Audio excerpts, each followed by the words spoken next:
It's a great, great morning, your first day in heaven, when you stroll down the golden avenue. There are mansions left and right, and you thrill to every side, and the saints are always smiling, saying, how do you do? Amen. Good morning po sa ating lahat and happy Friday morning. Ito po yung Coach Richard Jong. I'm from CBBC Singapore Outreach. Ito po yung ministry ng CBBC San Pedro Laguna under the leadership of our pastor, Dr. Ed Lorena. Amen. Welcome po sa ating morning live stream. Tayo po ay saglit na manalangin.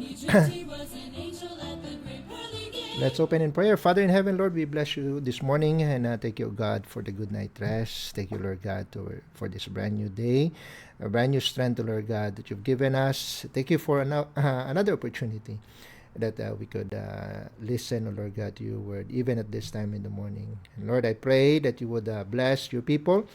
They will be joining this live stream. You know their heart's desire, O Lord God, to get a blessing from your word. And so I pray, O Lord God, that the message will speak to them, especially, O Lord God, in the area of family. I pray, O Lord, that you would bless the message, that it will suffice, O Lord God, to to address issues, O Lord God, and also to give an encouragement. And I pray, O Lord God, for your servant, that you would use me, give me words to say, empower me, O Lord God, and you know my heart's desire, O Lord God, is for your people to glorify your name. All of these things we ask, Lord, and lead us to victory. In Jesus' name we pray. Amen. All right. Let's open our Bibles, please, in the book of Isaiah. Isaiah po tayo. Chapter 32. Isaiah chapter 32. In verse 18. Okay. Pagpasensya niyo po, late po tayo nakapag-start. May mga issues lang na na inayos. But bless God ay nakapag-live din. Okay, Isaiah 32 in verse 18. Sabi dito sa verse 18, and my people shall dwell in a peaceable habitation and in sure dwellings and in quiet resting places. So you see, ang design ng Panginoon for every habitation, for every home, every household, sabi diyan that they would be in sure dwellings and in quiet resting places. I'd like to speak about the subject this morning, protecting the peace of your household. Protecting the peace of your household. Amen? Tayo po muna manalangin. Father in heaven, Lord, we bless you. Thank you, God, for giving us another opportunity. And thank you, Lord God, that even though we started late, oh Lord God, still you've given us enough time to address, oh Lord God, this topic of household peace. I pray, Lord God, that you would bless the message, especially, oh Lord God, for those who need it. And may you speak to the hearts of your people and use your servant for your honor and glory. In Jesus' name we pray. Amen. Protecting the peace of your household. Now, of course, we have parents, we have, if you as a parent, especially kung ikaw ay OFW na nakikinig ngayon, we work, we labor, di ba? Balat buto to the bones, just to build a solid house, a solid foundation, di ba, for the house, for I'm not talking about physical house, na kumbaga, yung iba ganun ang goal nila, na that's why they work overseas para lang magkaroon ng malaking magarang bahay, di ba? But no matter how big the house is, no matter how big the physical house is, what's more important is the essence of the home. Di ba? It's not the house, but it's the home. Di ba? It's not kumbaga, I'm not dismissing building physical houses, but I'm emphasizing more important, more weight, more value, on building a happy home. I mean, you can buy an expensive furniture, expensive bed, expensive cabinets, but para saan yun if it's not a quiet resting place, di ba? A house may be made of blocks and cements, but the home must be built in spirit and in truth. Di ba? Sabi nga ng Isaiah 127, Psalms 127, sorry. Psalm 127 in verse 1, except the Lord build the house, they labor in vain that built it. Except the Lord keep the city, the watchman waketh, but in vain. Except the Lord build the house, they labor in vain that built it. Nakakalungkot, many families, they have plenty of money, but wala namang peace. 'Di ba? Yung mga anak merong mga latest na gadgets,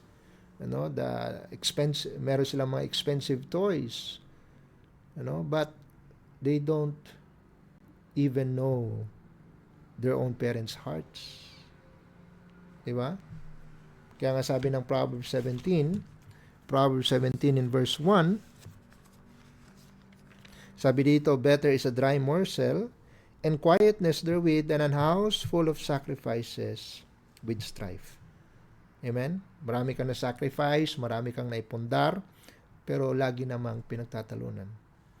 Di ba? Kaya we need families, we need to stop looking at our bank accounts, at our wallets, and look at the rooms, the chambers of your house. Is there peace? Di ba? Why? Because sabi nga ng text natin, God wants the home to be a peaceable habitation. Hindi war zone, na laging nag-aaway, laging nagsusumbatan, No. Sabi ng Panginoon, my people shall dwell in peaceable habitation. Amen? Kaya nga mahalaga that Jesus has to be the head of the home. Not just the imaginary head of the home, but he must be the spiritual head of the home. Amen.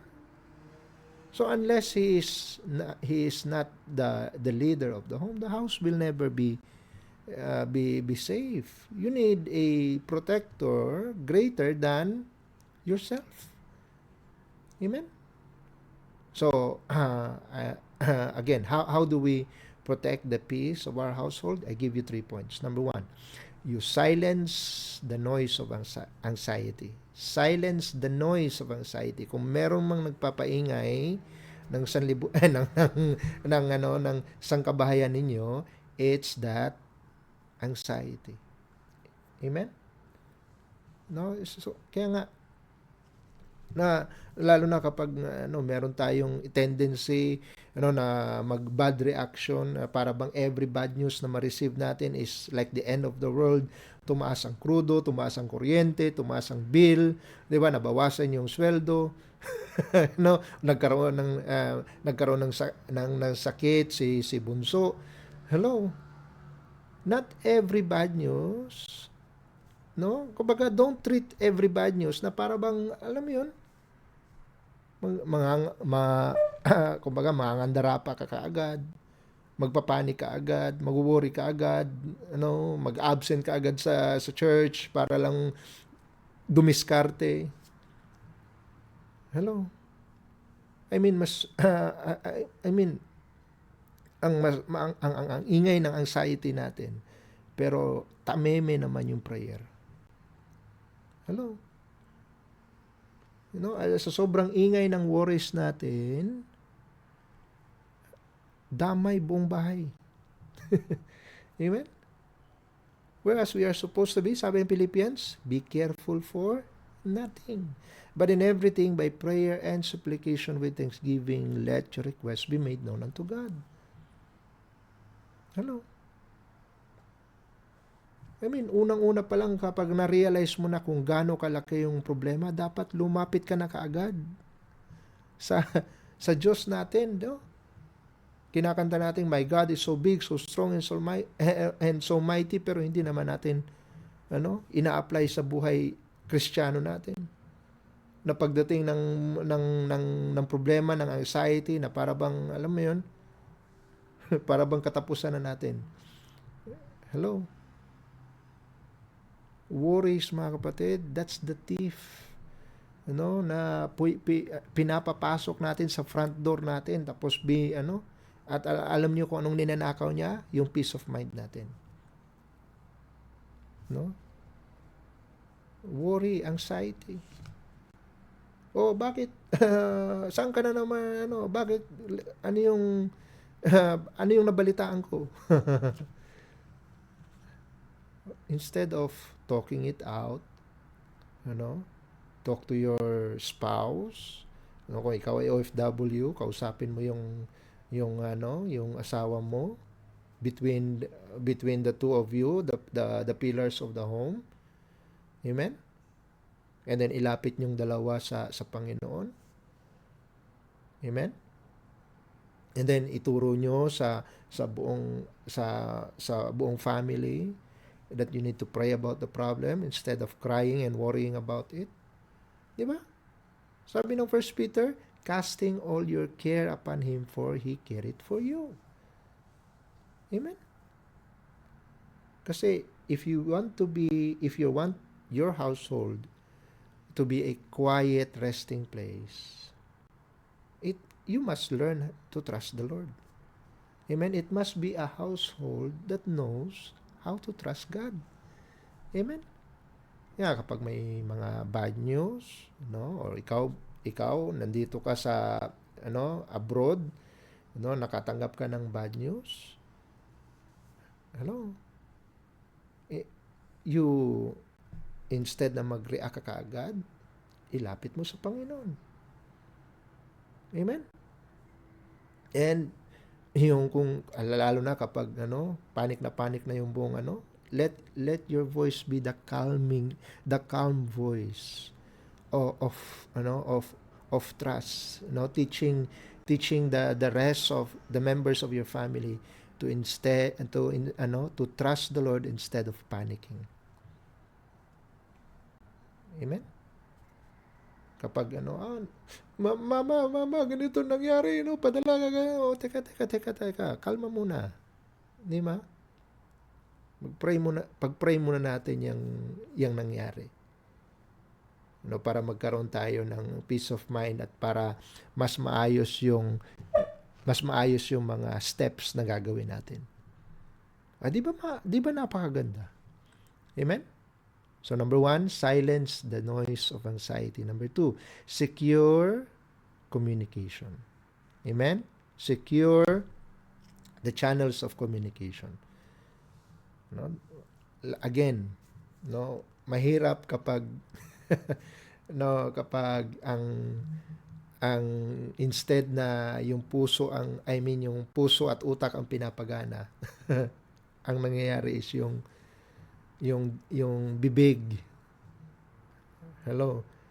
Bibig kaagad yung emotion kaagad ang nagdadala.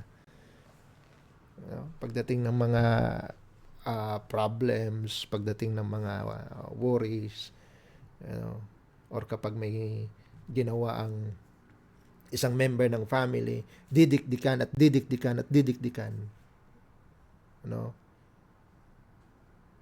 Anong klaseng communication ang binibigay natin?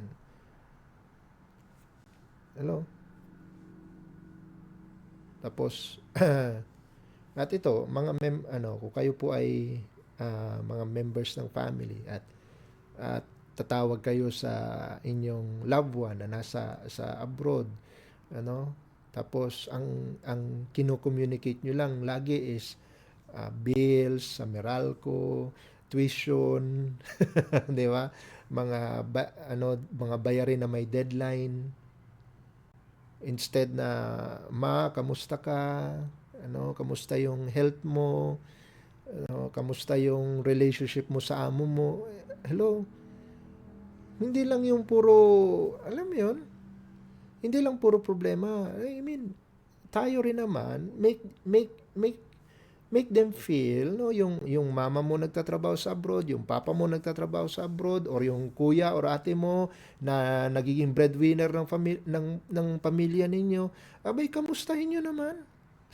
Diba? Batiin nyo naman at kumbaga i-encourage nyo na make them feel that you are praying for them, na kumbaga inaayos mo yung pag-aaral mo kasi kapalit ng mga sakripisyo nila, 'di ba? Magandang channel of communication 'yun, no? Remember, grievous words, sabi ng Proverbs, 'di ba? Grievous words stir up anger. Amen? Kung puro grievous na words na lang, kung puro bad news na lang, puro mga deadlines na lang, puro bayarin na lang, puro problema na lang, puro, 'di ba? I mean, hindi ko sinasabing magtakip ng mga problema. Pero what about times, good times na walang problema? Ngayon yung nakakaligtaan ng mga families na may na merong OFW. I mean, magko-communicate lang kapag may problema. Tapos kapag good times, wala. Walang update. Amen. Encourage them na ito yung grades ko, highest score ako, nakasagot ako sa recitation, or ang aga namin kanina sa school. 'Di ba? Kahit yung mga ganun, nakatagpo ka ng panibagong BFF. Hello. Tapos ikaw namang nanay, tatay. O sino naman yung bagong na yan? Ano naman?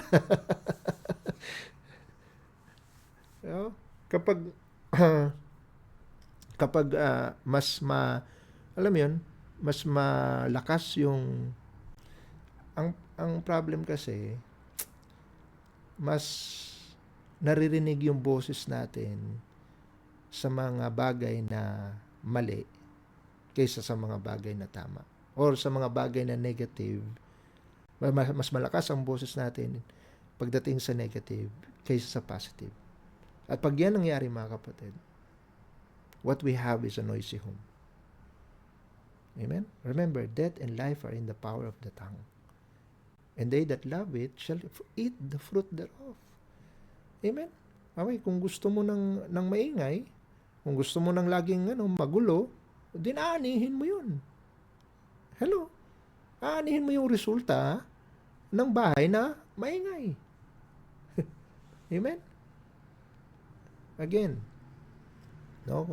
instead of reporting, why not try to relate? Amen? Nagre-report ka, sabihin mo na mahal, may tayo, may problema tayo, may bayarin tayo, ganito, ganyan. Why not? What about the relationship? Amen? And if you are angry, why not learn to shut up first, so that later on you can speak with grace. Di ba sabi ng Ephesians 4? Let no corrupt communication proceed out of thy mouth.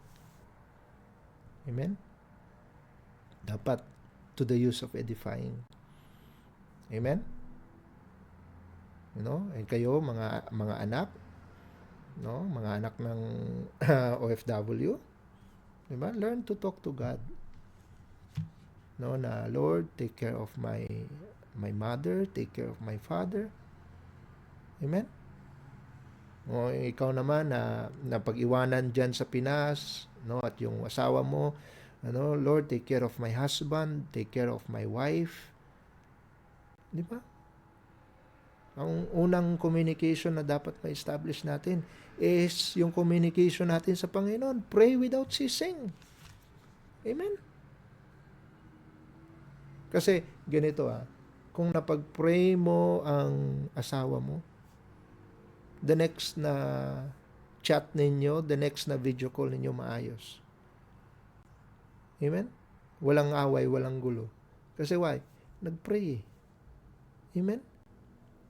Kumbaga, the peace of, pag nag-pray ka, anong magiging resulta? The peace of God which passeth all understanding shall keep your hearts and minds in Christ Jesus. Di ba?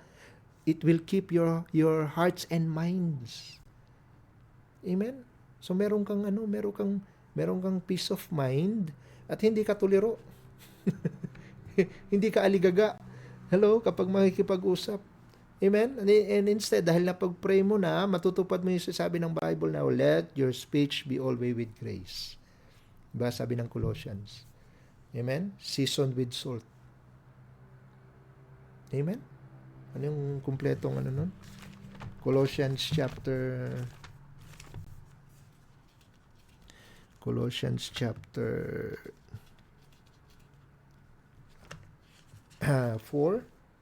Colossians 4 in verse 6. Sabi dito, let your speech be all with grace, seasoned with salt, that ye may know how you ought to answer every man. Di ba? Kung grievous words stir up anger, then dapat soft answer. Amen? If grievous words stir up anger, dapat matuto tayo na mag-pray for a soft answer. Amen? Yun bang hindi carried away ng emotions. Amen? You cannot have a quiet resting place, na kagaya na sinasabi ng verse natin, if everyone is shouting. So before you speak, ask for words. Amen? Words that will bring peace, hindi yung words that will start fires. Amen? So, number 1, silence the noise of anxiety. Number 2, secure the channels of communication. And number 3, the last, seat the Lord as the head.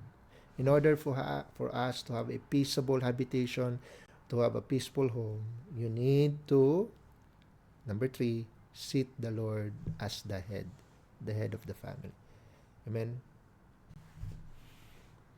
Yung mga house rules natin sa bahay, that should be Bible rules. Amen? For and yung rules na yun, it's for everyone. Hindi lang mga sa mga bata kundi para rin sa parents. Amen?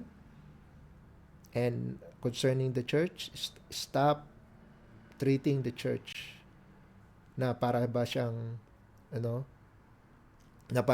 option lang. No, treat it as your lifeline, for your family.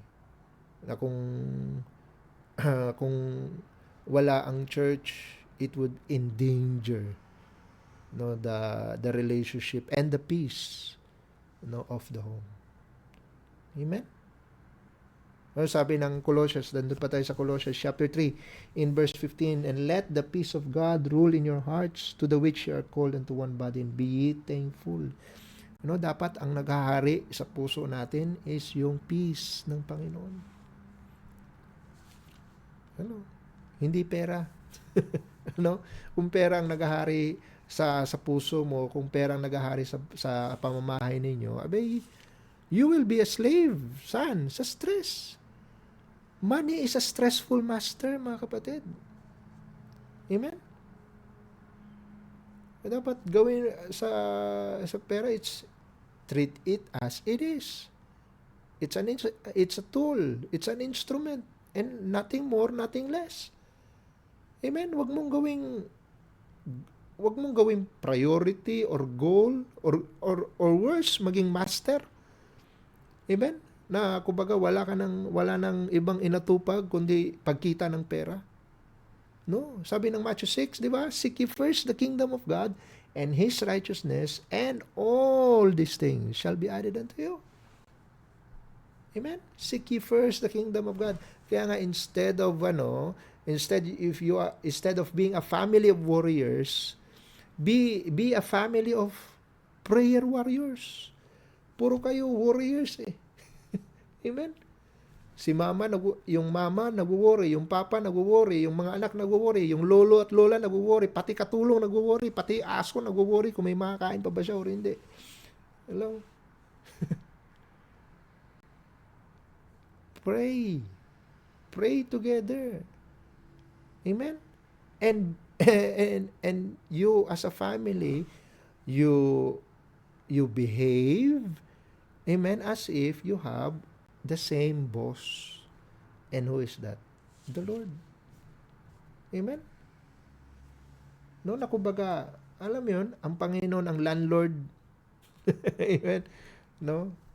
We're talking about kasi kung mapapansin niyo po yung papansin niyo po yung bookshelf ko sa likod ay naliligpit na po kami kasi palipat na po kami ng bahay at may lilipat kami sa isang bagong bahay, panibagong landlord.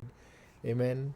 At kami panibagong tenant, So ganyan na setting dito sa Singapore. Ano?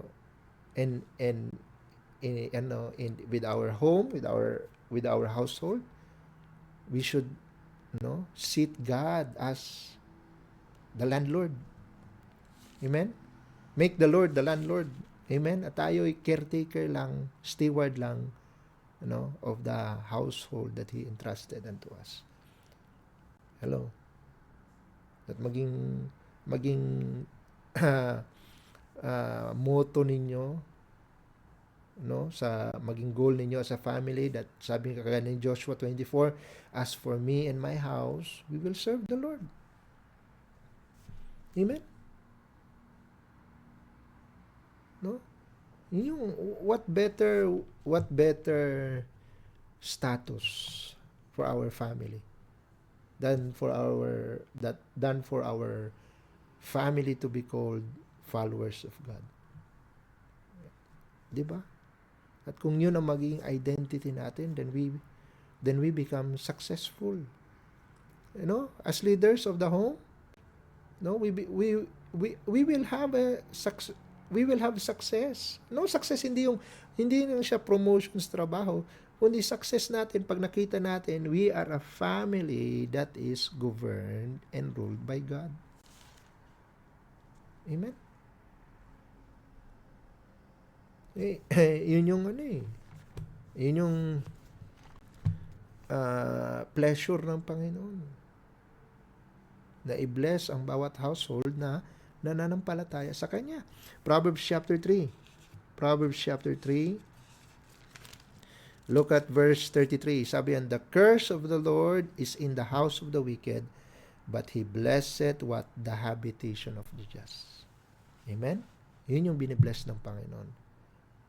The habitation of the just. The family of saved people.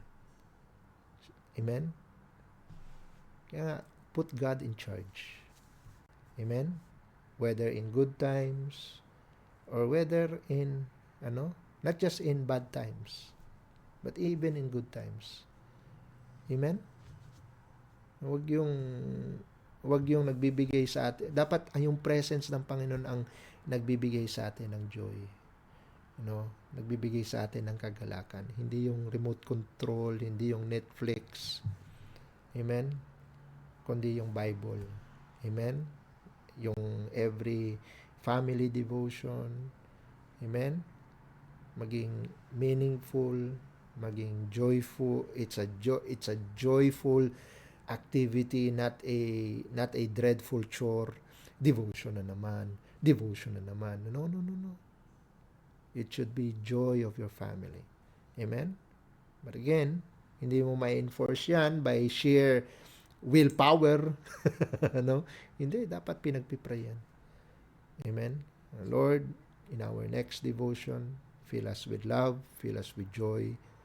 Amen? Fill us with gladness of having this family being governed by you. Amen? And those are the things, mga kapatid, that will make the household a peaceful habitation. Amen?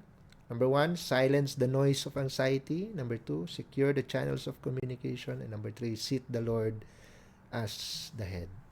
Amen? So, in closing, peace is not something that we search for. It's something that you protect. Amen? Kumbaga, supposedly, Christian family, peace is already given. Amen? Meron na tayong peace. Therefore, being justified by faith, we have peace with God. So, meron na tayong Hello? Meron na tayong pundasyon. Meron na tayong puhunan. Amen? Ang kailangan na natin, ingatan yung pundasyon na yun. Hello? Ingatan natin yung pinuhunan ng Panginoon na peace. Amen? Na meron sa atin. No? Hindi yung magbibigay sa atin ng peace is yung kung mas malaki lang sana yung sweldo ko, kung mas malaki lang sana itong sala, kung mas malaki lang sana itong bahay, kung may dadagdag pa sana na sasakyan, then we will have peace. No. Hello. You already have peace. Amen. Then secure that peace. Amen. Great peace have they which love thy law. Nothing shall offend them. Dapat ang maging love ng family ninyo is the Word of God. Amen? Dapat yung maging peace ng family ninyo is yung presence ng Panginoon sa inyong household. Amen? Diba sabi ng John chapter 14 in verse 27. John 14 in verse 27. Sabi dito, peace I leave with you. My peace I give unto you. Not as the world giveth, give I unto you. Let not your heart be troubled, neither let it be afraid. Amen? A house without the presence of God, is just a building waiting to fall down. Amen? Why? Because it's not built upon the solid rock of Christ. Amen? So, parents, leaders of the home, decide. Decide today. Amen? Don't make a kingdom out of your own home. Amen? Make it a house that is built by God. Amen? So, meron ka ng peace. Again, meron ka ng peace. You protect that peace. Amen? Give Him everything that you have. Leave it to Him. Amen? Magkakaroon kayo ng peaceful habitation. I hope the message is a blessing. Type in manalangin. Father in heaven, Lord, we bless you. We thank you, O God, for giving us an encouraging message this morning for each and every family to have a goal that their home would be a peaceful habitation, a quiet resting place. Thank you, Lord God, for your word of encouragement. Thank you for the wisdom. And Lord, I pray for every family that you will help them, Lord God. Help each and every leader of the home to make a decision that we will take up the challenge and make our home a peaceful habitation. Thank you, Lord God, for your word. We give you back the glory. In Jesus' name we pray. Amen and amen. Alright, I hope naging blessing po ang message natin ngayong umaga. Okay, batiin natin ang ating mga kasama.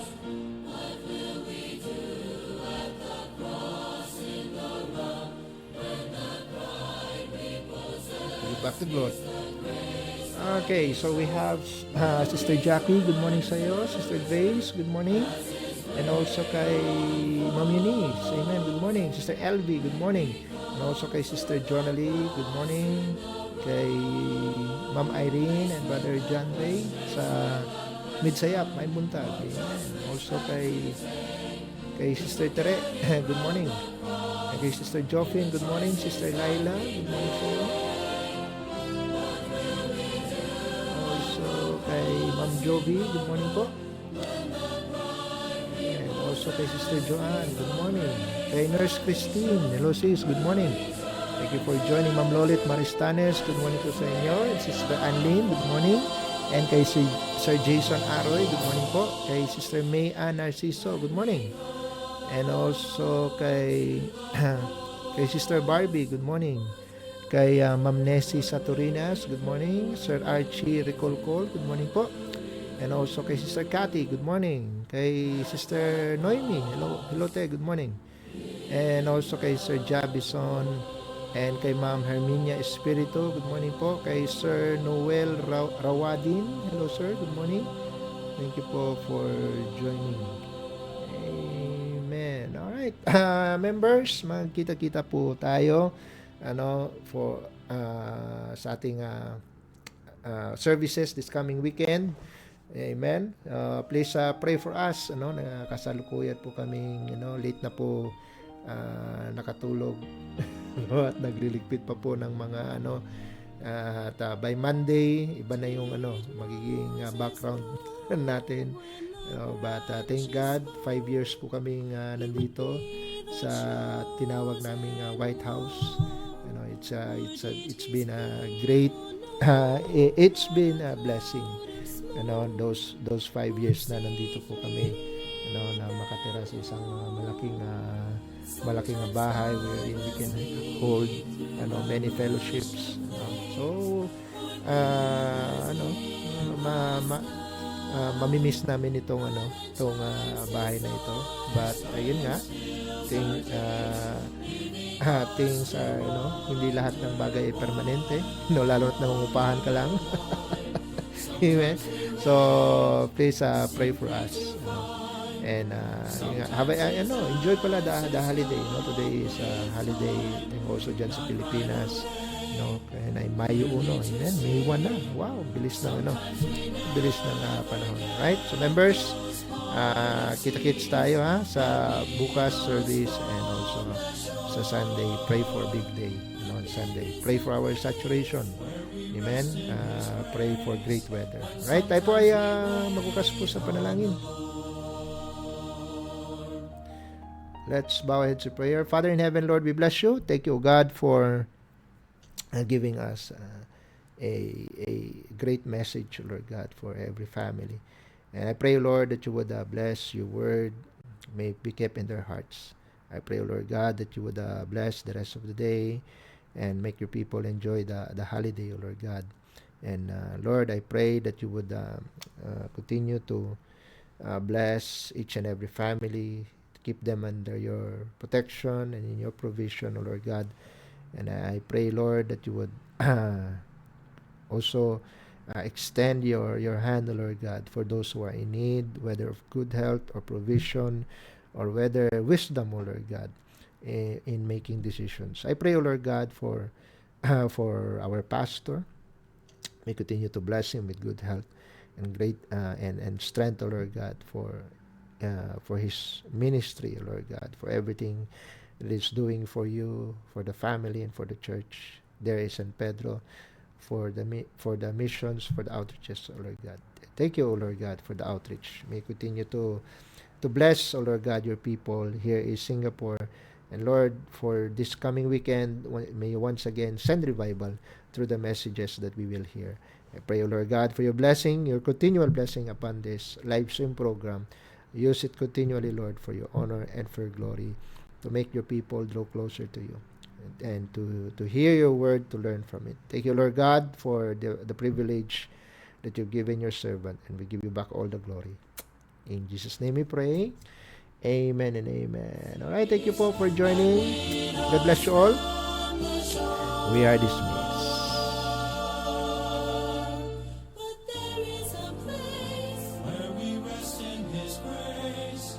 Sometimes we wait on the Lord. Oh, there is a place where we rest in His grace, when sometimes we wait